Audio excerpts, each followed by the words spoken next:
Tennille, can you tell us a little bit about Society Melbourne and how you got started and what you do? Absolutely, can do. So Society Melbourne, as you kind of just heard briefly, did start with a crepe van. I like to refer to it, it's a bit of a lemonade stand story. So for those of you who are young entrepreneurs and had your lemonade stand out the front of your house, kind of feels what happened within this enterprise. So Dan, who's just over there, one of my co-founders, him and his brother, a French background, knew how to make crepes, decided to take their griddles out to St Kilda Beach, make some crepes, and realised they were making a little bit of profit on the side, and thought, this is a nice little business idea, but how about we use these profits for something, a bit bigger than just coming back to us. And youth homelessness, being particularly based in St Kilda, was a really big issue that they saw every day, and decided, that's really where the spark came from and the idea. And pretty much from the start, we've always been about rallying those around us. And so the first way that we really got started was with a crowdfunding campaign, and raised enough money to buy said van, which began to sell said crepes. And from there, it was really a journey of growth, which has allowed us to firstly look at generating profits and putting them back into programs, and always with this social enterprise model, knowing that sustainability of an organisation was always going to be really important to us, and that making sure that we could generate some of those funds ourselves. And as we went on, we then crowdfunded again, and we raised enough money to buy and set up a coffee cart. And that coffee cart, as much as it was about profit generation, we also realised there was space there for skill generation and for employment generation. And that's really where the premise of what we are today came about. So the training and employment aspect of what we do is really important, and it's a program which now runs from our coffee cart to our Cafe at Home 1, which is in Brunswick, and our Cafe at Home 2, which is at the University of Melbourne. And it's this, it almost, it happened organically, but we can pretend that we curated this process, let's say, was that each time we got a new enterprise, it was kind of a bit bigger and a bit busier, and that's allowed us to create this model where our young people, so these are young people from backgrounds of homelessness or risk of homelessness. This is actually perfect timing. Thank you, Kayla. This is our training program map. So young people come into the program via housing support providers that we work really closely with. They go through the coffee cart changing lives, which is the first kind of very basic module, getting them to understand employment, gain some confidence and some really key skills, through to Home 1 in Brunswick, through to Home 2 at the uni, and then ideally onto their own education and employment journey, and a pathway out of homelessness, whatever that may mean to them. Before we go on to some other questions, can you just talk a little bit about, for those that don't know, what a social enterprise is, or what the thinking behind a social enterprise is? Yeah, absolutely. So a social enterprise basically combines what is traditionally a business and charity. So it combines two very different worlds in some ways into one organisation. The premise being that we can engage capitalism, so to speak, or consumerism on a day-to-day basis. We can have every one of you actually purchasing something from a social enterprise rather than a for-profit business, and that money going back into the work that we do for the community. Great. Does that make sense? Yep. It's great. And I believe some of the stuff. Hey, it's Matthew. Matthew, what's your connection to Society Melbourne? How did you get involved?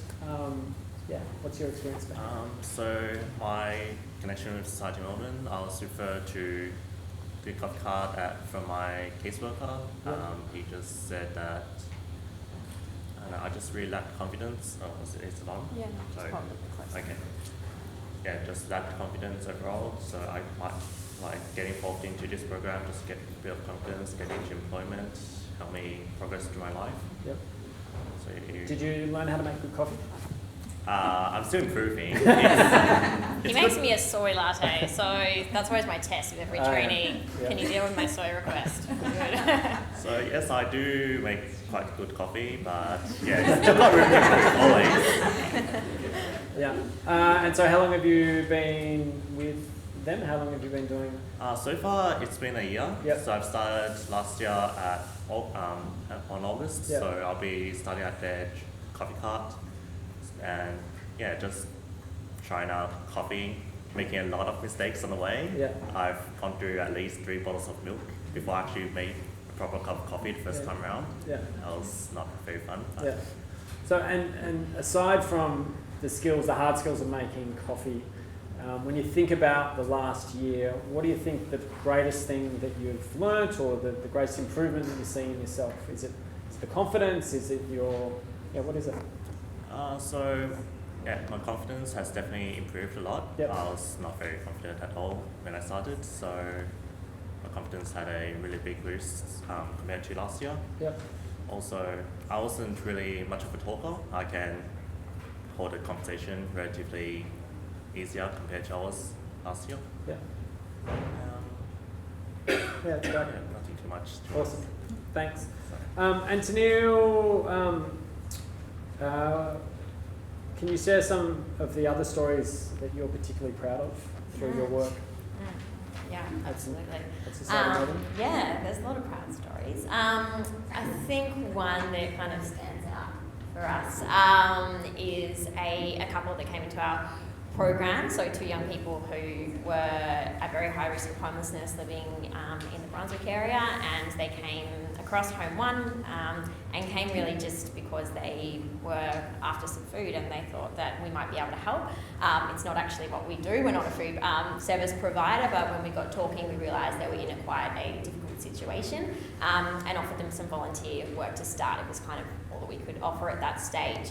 When we built some trust up there and they continued to share their story with us, we realised that perhaps more of a training program was something that they required, and the space to actually have some paid employment. So we were able to bring both of them into the program and to have paid employment, and we do have a very flexible model. So our hours can change a bit, per trainee and what they need really to get on with their life at that moment, and as well they're obviously getting that really important training for their future pathway.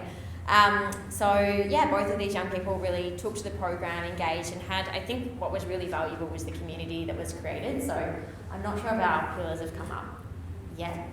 Okay.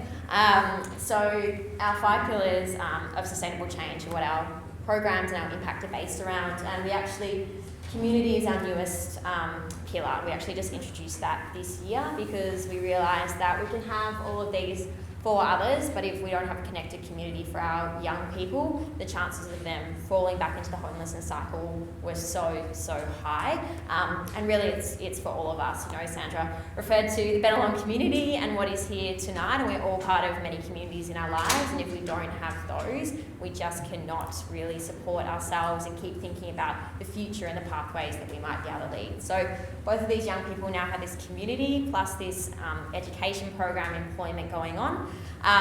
One of them has now been employed back into our program, back into our cafes working almost full-time hours, which is awesome. And really, my dream of how we should work is that we can employ young people back into our programs. Perhaps they can manage our programs. I really see a lot of a cyclical way of something. I don't know where I was going there, but some kind of cyclicalness. You need help me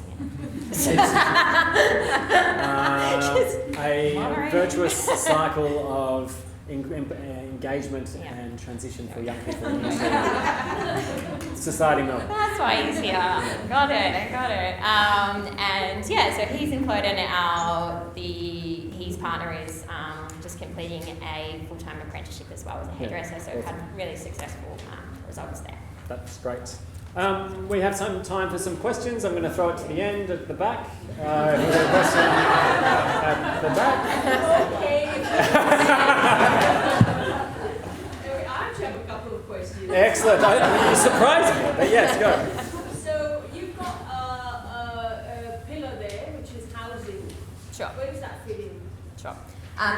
So something that's really important to us is collaboration. So these 5 pillars, as much as they are about what we look for in how we're going to create sustainable change, they're also about how our partner organisations can support us.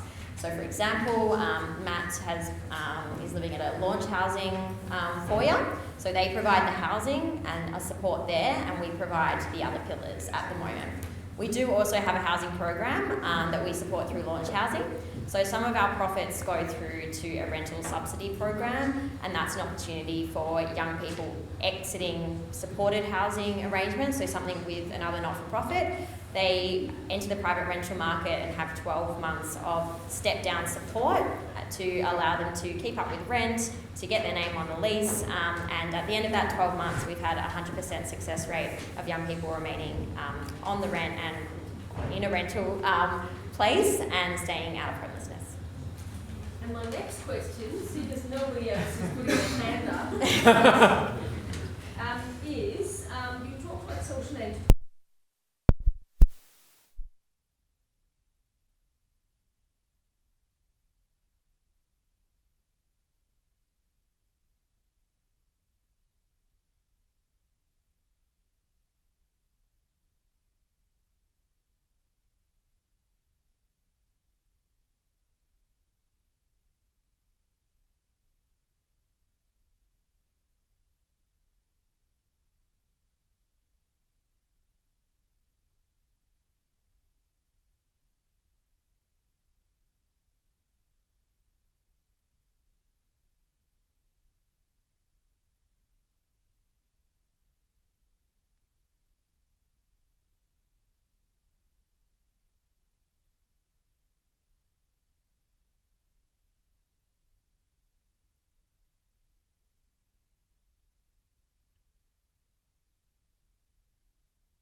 So that due diligence is done correctly. So, yep. So one question, so you're talking about your growing, so what does Home 3 look like?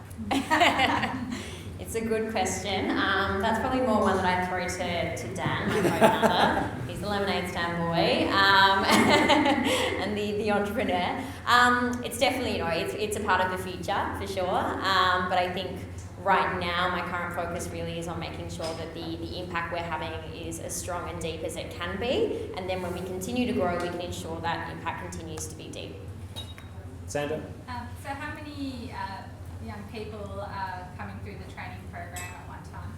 Yeah, so we have capacity for 15 young people in the program at a time. We currently have 14 and it kind of just depends also on our resources on our side and being able to manage that. As I mentioned, we do try to be flexible as well, so I know at times Matt's been able to do 2 shifts a week or something like that to allow him to kind of keep his skills going and keep that employment strong.